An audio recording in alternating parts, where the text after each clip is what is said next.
ತಹಶೀಲ್ದಾರ್ ಕಚೇರಿಗೆ ಹೋಗಿದ್ದೆ. ನಾನು ವೀಕ್ಷಣೆಗೆಂದು ಹೋಗಿದ್ದೆ. ಈ ತಹಶೀಲ್ದಾರ್ ಕಚೇರಿಯೊಳಗೆ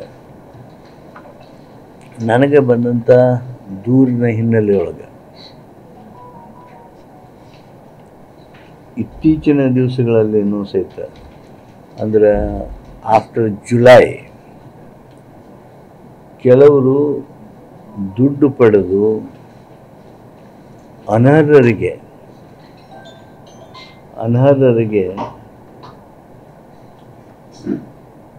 ವೃದ್ಧಾಪ್ಯ ವೇತನ, ಸಂಧ್ಯಾ ಸುರಕ್ಷಾ,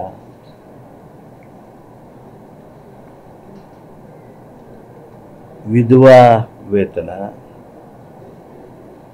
ಇತ್ಯಾದಿ ಕೊಡ್ತಾ ಇದ್ದಾರೆ ಅನ್ನುವಂಥ ವರದಿ ಹಿನ್ನೆಲೆಯೊಳಗೆ ನಾನು ತಹಶೀಲ್ದಾರ್ ಗದಗ ಕರೆದು ಅವ್ರಿಗೆ ವೆರಿಫೈ ಮಾಡೋದಕ್ಕೆ ಹೇಳಿದ್ವಿ. ಇವತ್ತು ವೆರಿಫಿಕೇಷನ್ ಮಾಡಿದಂಥ ಸಂದರ್ಭದೊಳಗೆ ಇತ್ತೀಚಿನ ದಿವಸಗಳಲ್ಲೂ ಜುಲೈನಲ್ಲಿ, ಆಗಸ್ಟ್ನಲ್ಲಿ, ಸೆಪ್ಟೆಂಬರ್ನಲ್ಲಿ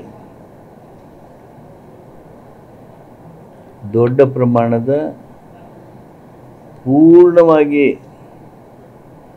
ಅನರ್ಹರಿದ್ದವರು 30 ವರ್ಷದವರೆಗೂ ಸಹಿತ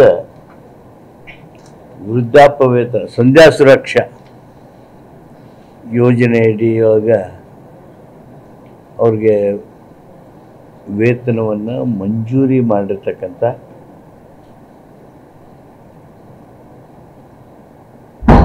ಉದಾಹರಣೆಗಳು ನನ್ನ ಗಮನಕ್ಕೆ ಬಂದಿವೆ.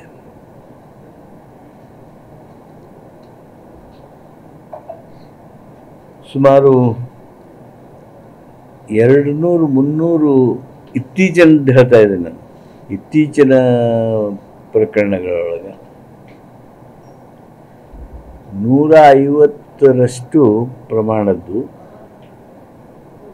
ಅನರ್ಹರಿದ್ದವ್ರಿಗೆ ಕೊಟ್ಟಿದ್ರು.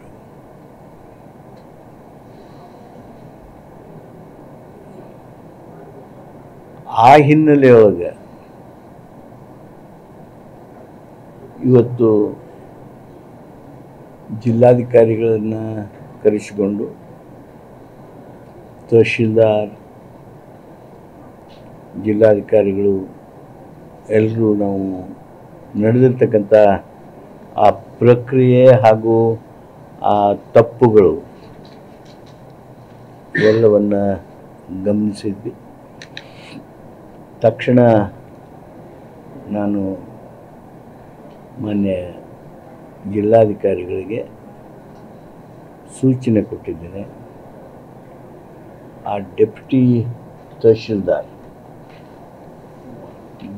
ತಹಶೀಲ್ದಾರ್ ಏನಿದ್ದಾರೆ, DT ವಾಲ್ಮೀಕಿ ಅಂಥೇಳಿ, ಆ DT ವಾಲ್ಮೀಕಿ ಉಪ ತಹಶೀಲ್ದಾರ್ ನಾಡ ಕಚೇರಿ ಬೆಟಗೇರಿ, ಅವ್ರನ್ನ ತಕ್ಷಣ